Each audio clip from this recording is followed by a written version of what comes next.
Our presence is our power. I'm Jessica Denson, and this is Lights On.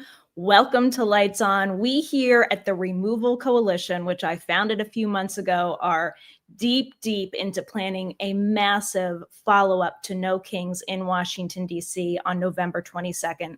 Remove the Regime will descend peacefully on the nation's capital with an explicit demand. We are showing up meaning business this time. We are not ambiguous or equivocating about what we are after. We are demanding that Congress take action to impeach and remove this lawless administration.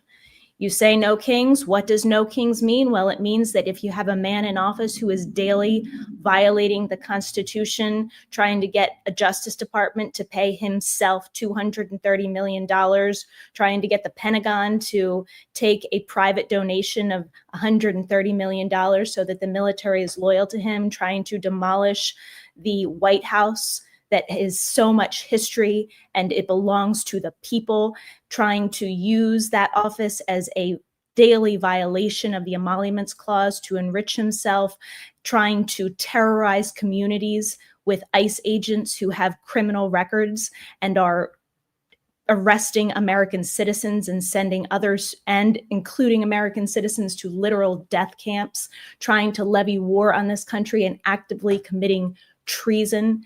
Every single one of these things is an impeachable offense. Every single one of these things should have been acted on yesterday by members of Congress to impeach and remove him. The more he commits impeachable offenses, it shouldn't be that the less we come up with solutions and the less we are willing to take action. That is a very, very dangerous calculus. And if No Kings showed us anything, it showed us that the people are not afraid. The people are reclaiming their power and their joy. Donald Trump can try to demolish a building, but he cannot demolish our spirit. He cannot demolish our Constitution. And we need to recognize that power that we have and that agency that we have and take ownership of it in a very real and concrete way and absolutely demand that our lawmakers who are subservient to us, let me remind you, public servants, must answer to the demands of we the people. So we are going to do that in force, in peaceful, unmistakable force, by our presence, by our joy, and by our unequivocal demands on November 22nd in Washington, D.C. We've got the Dropkick Murphys on board. We have a growing lineup of influencers, musicians, pastors. My guest today, former MPD officer MIchael Fanone, very high-profile actors that we're going to be able to announce soon that I am so excited are in this Removal Coalition event with us. We are really doing, I got to tell you, if you are watching this right now, if you are watching Lights On, if you are with us in this movement, you are literally part of the one thing that is the answer to the crisis this country and the world is facing right now with the demolition of American democracy. You are at the home of action for actually doing something about this problem and not letting American democracy die on our watch. I wanted to share with you this one quote because, you know, one of the things that I often hear when I'm talking about impeachment is I hear all the naysayer arguments. I hear it happened twice. It's not going to work again. You know, I always say third time's a charm. And how many parents ever taught their children, well, if you fail twice, then just give up. Give up. I've heard that it motivates his base. That's absolute nonsense. Whenever I hear that argument, I think of how many people showed up to defend Donald Trump when he was indicted on criminal charges, how many people rallied for him at those courthouses. Let me remind you, there were none. There were maybe two if he was lucky on a good day.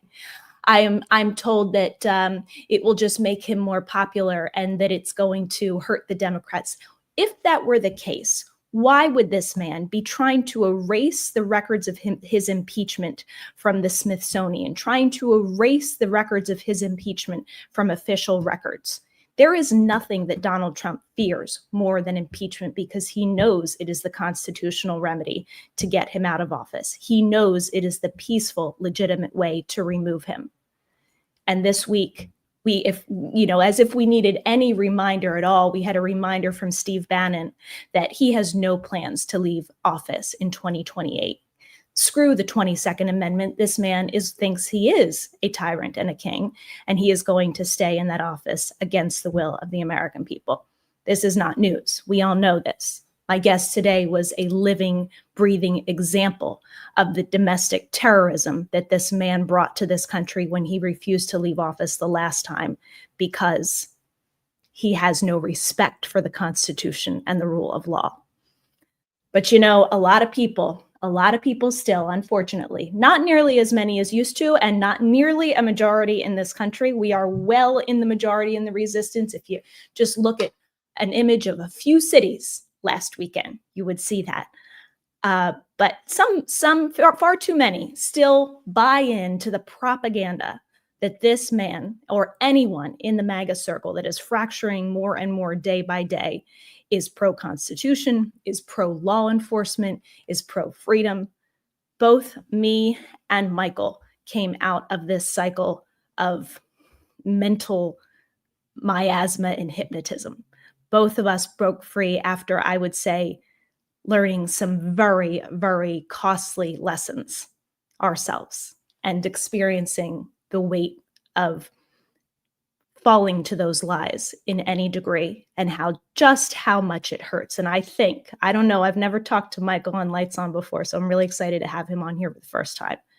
But I have a feeling he would agree with me that we are trying to wake people up in MAGA so that they don't have to learn the hard way.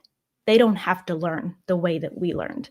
And by the way, those of us who have learned and have woken up are some of the strongest fighters against this abuse, against this insanity. We know just how disgusting it is, and we know the fight that it takes to confront it. And that is exactly what we are doing. It's what we're going to do on November 22nd in Washington, D.C. It's what I have been doing for years in the courts and for the last full year on the streets. And it is why I founded the Removal Coalition. So without further ado, please join me in welcoming my friend, MIchael Fanone.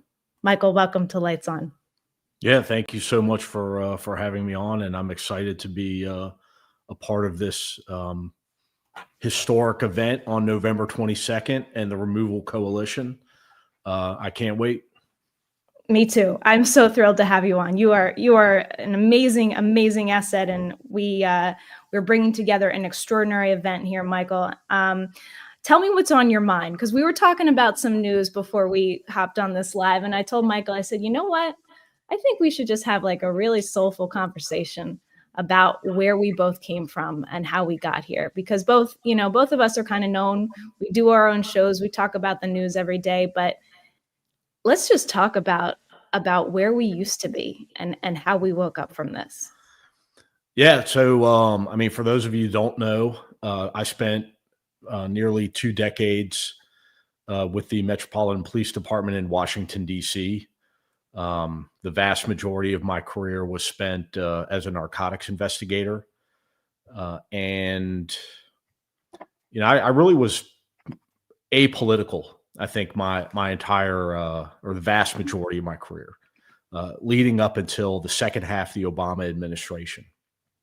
And what drew me to the Republican Party and to, not so much Donald Trump himself, but to the messaging of his administration and his campaign was, I was a part of, or I was, an officer during the Black Lives Matter demonstrations, during that entire movement. And I'm the first person to tell you that law enforcement in this country is not above reproach or reform.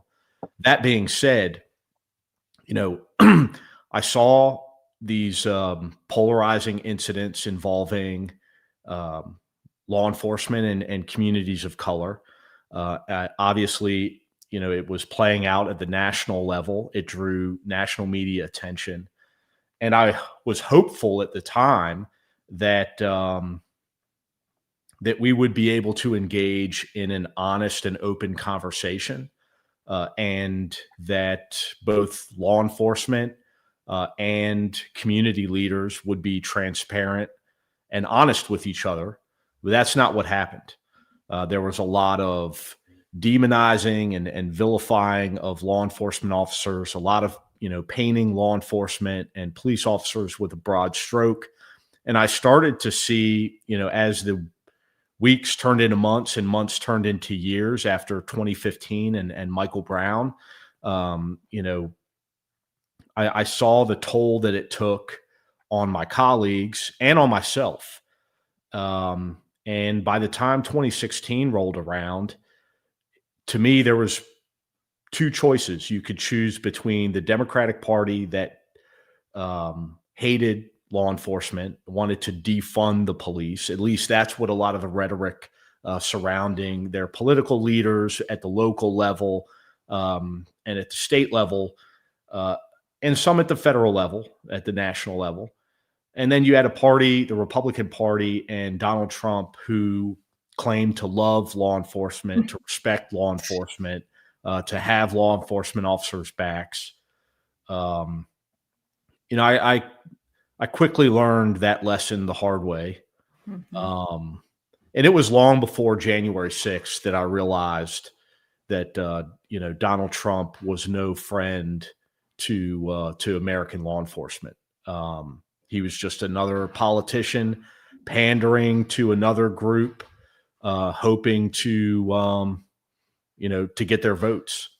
But at the end of the day, he left us high and dry. He did nothing in his first administration to, strengthen law enforcement, to, fund better training, to strengthen the relationship between law enforcement and the communities that we're charged with protecting and keeping safe. In most cases, he did the exact opposite. And then, obviously fast forward to my experience on January 6, 2021. I was a cop in DC, working on a narcotics investigation, and Donald Trump has this rally, lies to his supporters, and then directs them to the Capitol building after, inciting them with his fiery rhetoric and that of his sycophants. And we saw what played out that day before our very eyes. Thousands of Donald Trump supporters stormed the Capitol steps and beat law enforcement officers, myself included, relentlessly. As a result of my involvement that day, I suffered a traumatic brain injury and a heart attack. I later testified about my experience in the first Congressional Select Committee hearing. I'll never forget, Michael, that first video you put out in the days right after January 6th from the steps of the Capitol. And I think most of us will never forget that video, just your utter outrage and disgust at what had been done. And the fact that we departed from that moment as a country, and there was never accountability for that act of domestic terrorism. I don't know if you know this about me, but I basically went from where you were to being a Trump supporter. You told me earlier, you said, I didn't campaign for the guy, but I voted for him. Mm-hmm. I'm the opposite. I didn't vote for him by the grace of God. First time in my adult life, I didn't vote in 2016, but I did campaign for him. I'm not a political creature. I was brainwashed by Fox News, and I thought that we had to support Donald Trump to save the country from the evil Democrats and Hillary Clinton. Mm-hmm. And so I departed my life and world as an actor in film and television to jump into politics, was there for 3 months, and holy crap, got a very unmistakable wake-up call as to the kind of world I had just entered. And then about a year later became a very outspoken critic without a lawyer suing him for the first time. And then eventually, going after this cudgel he used to try to silence people for life, Mr. King of Free Speech. He used to get away, Michael, his administration. He literally got away with claiming to be a champion of free speech. And I was literally living the life of a political prisoner or not, prisoner, but someone who was politically persecuted during his whole first administration. Just now, people are finally, making the connection, or at least the media is, that this man is the complete enemy of free speech. But you go back to January 6th and what this man did. He is a adjudicated insurrectionist. This is where the Removal Coalition started. Cliff and I were out there in the streets in January trying to get Congress to honor their oath and block his presidency because he is not allowed to be there. The Constitution bans people who did what he did from holding office. And yet you have this man who was unwilling to send in the National Guard to keep you and your colleagues from being beat to death on January 6th, sending in the National Guard to peaceful cities to basically levy war in this country against our citizens. Yeah, no, I mean, listen, we've you talk about lobbying Congress, and we've all watched over the past 4 years as each and every one of our institutions that is charged with protecting us from people like Donald Trump, protecting us from those that would condone, incite, and participate in political violence. I've said many times, Donald Trump, no one has done more in American history to normalize political violence than Donald Trump and his administration. But we've seen all of these institutions that I thought myself, that we could rely upon to, protect us from something like this happening. And we've seen each and every one of them fail time and time again, or capitulate to Donald Trump, whether it was the Department of Justice under the Biden administration, yep. And Merrick Garland's failures. Yep. We've seen a Supreme Court capitulate and give Donald Trump immunity and impunity to act in the manner. And I mean, that has a lot to do with why we're seeing him act in this way, so egregiously and so quickly to trample on the Constitution, is because he fears nothing. He fears no accountability, no criminal culpability. And I think a lot of those in his administration see that, he'll just pardon them. It doesn't matter what they do. And so it really is, and I'm a protest novice. The first protest I ever participated in was the first No Kings rally. My second being the second No Kings rally. And then, my third will be November 22nd. I know. But it is up to us. It is. It is up to us. It's up to us to place enough pressure on Congress, on these, elected representatives who, the one thing that we have going for us is that, they care about their own careers, and they care about their future paychecks as members of Congress.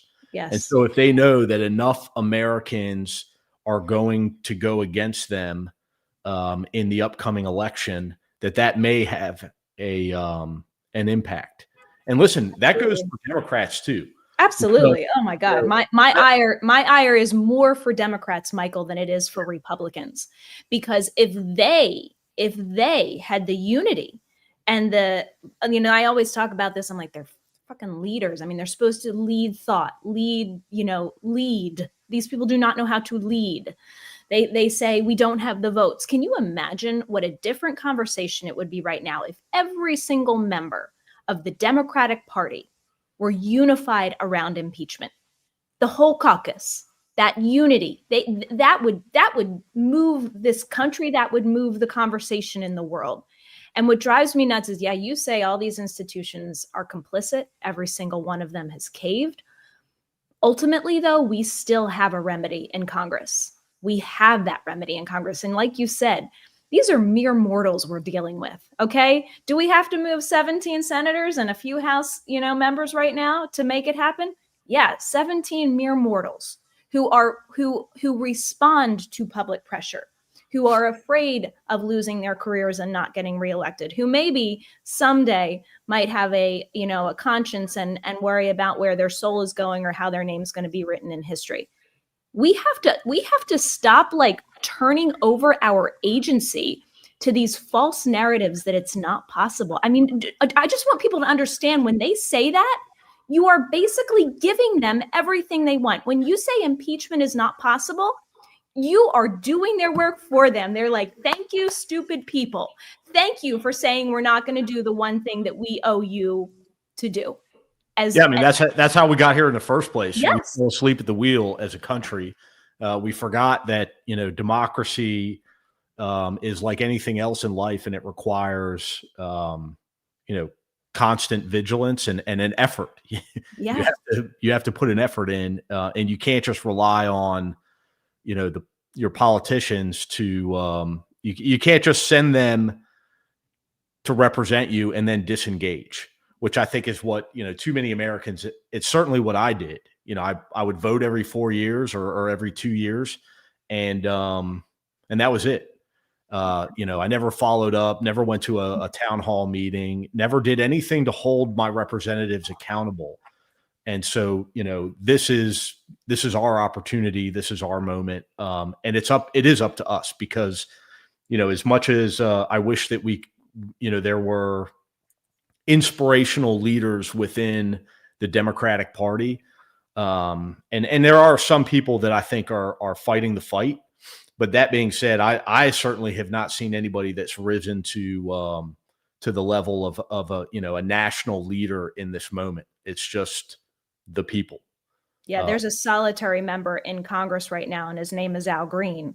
And, a number of us have been trying to build this coalition. So this man is no longer standing alone as the sole one who will file an article of impeachment and force a vote. It's ridiculous. And what's so ridiculous, Michael, and I feel like you and I can relate to this because I don't know about you, but when I was in MAGA, I felt the part of the reason it was kind of like a rebellion. It was like a rebellious streak. I knew it wasn't popular. I also accepted the framing which is actually not untrue, that most politicians don't fight. Most politicians are just very by the book, they don't fight. Back when I was watching Fox every day, I hated the Republican Party then too. And that's why I latched on to someone like Trump, because he seemed like a fighter in spite of all of the really egregious things that I saw then. And granted, of course, I've had a full awakening and I'm now aware of some horrific things that I didn't educate myself about back in 2016 that would have precluded me from ever supporting him.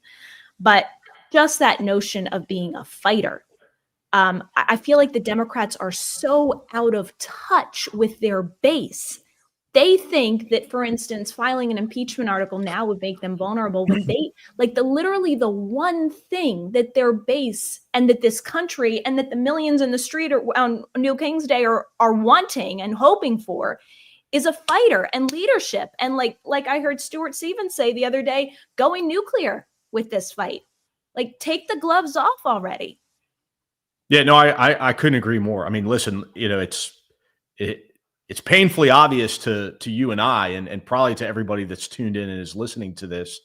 The people are speaking. The people are taking to the streets. They're demanding that, the one political party that we have left right now that at least still believes in the rule of law and the Constitution fight on our behalf. And they're not meeting that moment, not by a long shot. I mean, listen, Hakeem Jeffries might be perfectly fine for, any moment in our past history. But he is not a fighter. He just does not have it in him. And Chuck Schumer is just so much of a, corrupted, corroded political elitist. And I mean, that was really, that's what got me to disengage from the Democratic Party. I mean, my family has always leaned Democrat. I mean, they're working class folks, vast majority of them union members. My my grandfather immigrated here from Italy during World War II. He found his way through New York to just outside of Pittsburgh, Pennsylvania, and worked in the steel mills for 43 years. My father put himself through college and law school working in the steel mills in the summer times. So we were a blue dog Democrat family. But by the time 2016 rolled around, the Democratic Party was not in touch with people that actually had to work for a living. They were very much elitist and continue to be that way, unfortunately, to this day. I mean, listen, my experience with elected members of the government, and left-leaning Democrats and just moderate Democrats is they don't touch me with a 10-foot pole. And so I may be in that crowd with you, Mike. Yeah, it's just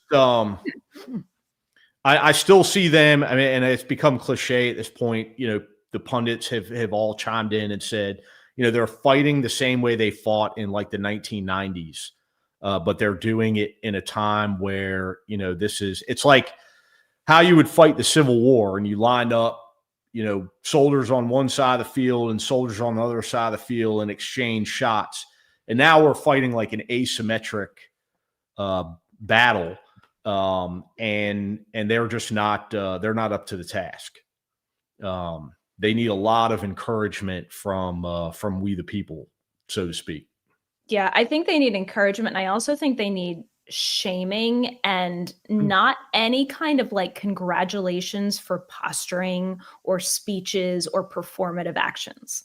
Like, we want concrete action. And that means that your favorite Democrat who goes out there and makes a great clip for TikTok or Instagram or whatever, or, a hit for MSNBC, if they're not actually doing anything, don't cheer them on. Like, you have to raise the standard so high in this moment. You have to be like, have zero tolerance for anything but exactly what we need done right now. Right. We need every single Democrat in Congress, in the Senate, to support the fight to preserve democracy in this country. And I mean, unfortunately, there's just too many that have capitulated. I mean, the first one that comes to mind for me is, having family from Western Pennsylvania. You've got John Fetterman, who, I know he's one of your favorites, Michael. I can't stand him. I can't stand him either. But it's like he makes the argument, oh, he's a democratically elected president and, blah, blah, blah. But I get that. At least I'm not disputing whether he is the president or not. What I'm saying is that he is destroying our democracy, that he has a, national police force in ICE that is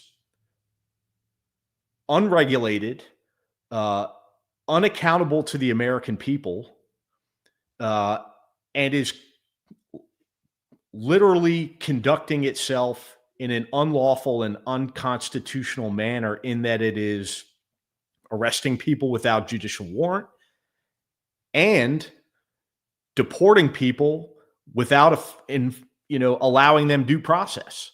Yeah, I have to get your thoughts on this as a former law enforcement officer. When you see both what ICE is doing and the kind of people that they're recruiting, like, who are these people, Michael? Who are these people that are being recruited into ICE, going out there with masks on, literally abducting people off the streets, killing them in worst case scenarios, putting them in detention centers with no food or change of clothes for days, letting them die? I mean, what do you think as a former law enforcement officer when you see what's going on here? I think it's disgusting. I'll be honest with you. It makes me embarrassed to say that I ever wore a badge in this country. Not just because of the way that, these agents are conducting themselves, and we don't know who they are because they wear a mask. They conceal their identity. They don't have any identifiers. They're not wearing name tags. They don't have badge numbers. And so, we don't know. The little bit of reporting that we have. I mean, I saw NBC put out a report this week, in which they found evidence that a number of ICE recruits had made it to the Federal Law Enforcement Training Center in Glencoe, Georgia, which is actually where I went to the Federal Law Enforcement Training Center back in 2001. My first year that I spent in law enforcement was with the United States Capitol Police, which is a federal agency. And so I went down to Georgia for a year. I was only with the agency for a year, but I'm familiar with that process. And listen, before I went down there, I had to be fingerprinted. I had an extensive criminal background check. And then I had to go through a polygraph, which is, something, if anybody's ever been through one, is also very extensive. I had to do all of those things before I could be accepted into the training program and be allowed in this secured federal facility. Now they're telling us that, one, they've reduced the training time down to 8 weeks from 9+ months.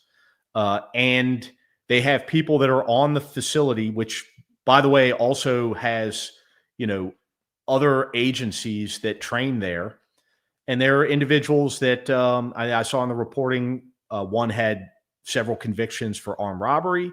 Another one, several others had convictions for domestic violence abuse, all of which prohibits you from lawfully carrying or owning a firearm in the United States. But somehow these individuals slipped through the cracks and were able to become recruit trainees in ICE. And so that raises a lot of questions, when you couple that with the behavior and the things that we're seeing play out every day in our social media feeds. Like, what type of people are out on our streets acting under the color of law with these ICE credentials, carrying a gun for the government? It's terrifying, but it's also it pisses me off so much that local, state, even other federal agencies aren't speaking out about ICE. They're not talking about why it is that historically state, local, and municipal law enforcement agencies don't participate in immigration enforcement. And it's because they're charged with keeping their entire community safe, regardless of your immigration status. Right. And if you're one of those people that I've encountered over the past several weeks that says, well, fuck them. They're not documented. They're not here legally. They don't deserve police services. Well, riddle me this, because this is a situation that I've actually encountered numerous times in my career. You or a loved one becomes the victim of a violent crime, and the only witness to that crime is an undocumented immigrant. And the only way that we're going to solve that case, that we're going to bring justice to your family member, is if that undocumented immigrant feels comfortable enough coming forward and bearing witness against the assaulter. Well, they're not going to fucking do that now because they fear being deported. And I guarantee you, in under this administration, they could come forward and testify against the worst criminal mastermind ever, and they would still end up getting deported. So they're not going to do it. So your family member's not going to get justice because of this administration's inhumane and unconstitutional policies. Yeah, what I have seen, I mean, obviously I've had a wake up from my time in the Fox News sphere. And I used to be in that line of, look, I just want legal immigration, right? It's just got to be legal. We just don't, it's got to be fair, and everybody's got to go through the process. And I even remember, Michael, these two experiences back when I was still hardcore on the right. One was when I was it was after church one day, and the woman who was manning our church parking lot, she was like the parking lot attendant, was there with her daughter, and this was in downtown Los Angeles. And her purse was stolen, and she was crying because everything was in there, her money, her, whatever ID she had, everything. And I said, let's call the police. And she said, I can't. And even though I guess I would think that LA is a sanctuary city, she was undocumented and afraid to call the police to get this, vital stolen item of hers. And I think the movie Babel, I don't know if anybody's ever seen it, but it really opened my eyes to just the inhumanity of so much of this anti-immigration, operation, even back then. And what I like to remind my viewers is that this is all so hypocritical. Even if you are anti-illegal immigration, if anybody ever genuinely, sincerely wanted to stop the flux of illegal immigration into this country, they would start at the source. They would start with the rich white men who own companies, who employ undocumented labor, who own farms and businesses, who are the driving supply of the labor that comes to this country looking for work. That would nip it in the bud. But they're not genuine about this. This is 100% a culture war issue. It's 100% fascism. It's 100% divide and conquer. That is all that this is. There is absolutely nothing genuine about it. And it is unbelievably inhumane. I feel like, Michael, I'm almost like just seeing the utter cruelty of what we've witnessed over the past 8 months. I'm almost like an open borders person at this point. Like, just the way that we are treating each other as human beings is so vile.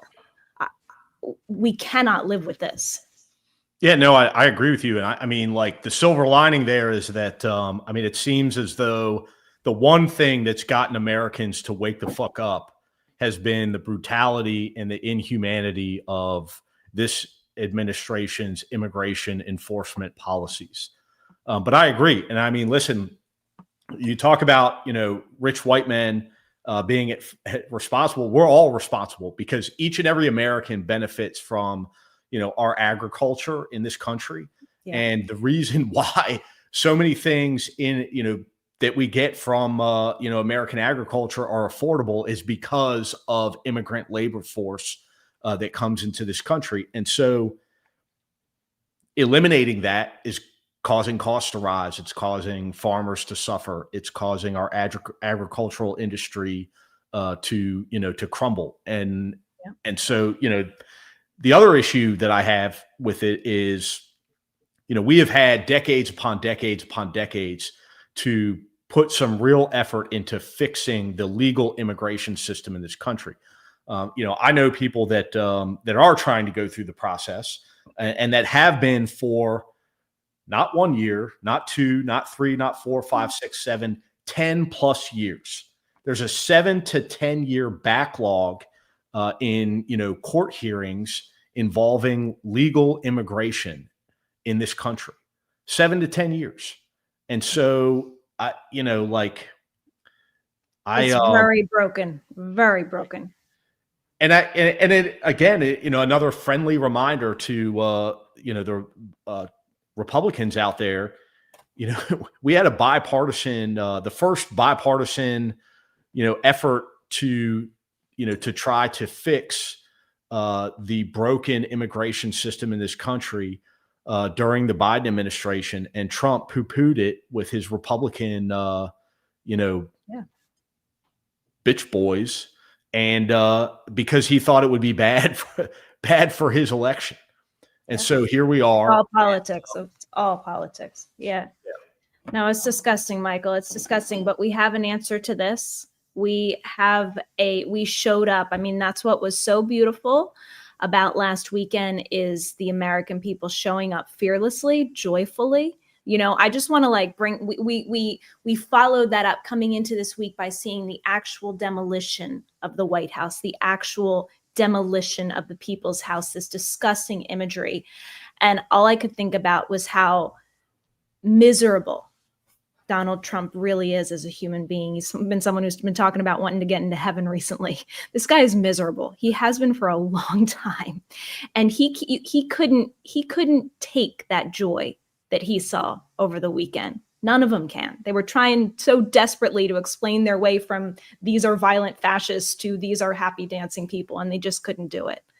But the only time that I see people in the MAGA inner circle happy is when they're celebrating the suffering of other people, of other human beings. And that's very temporary high.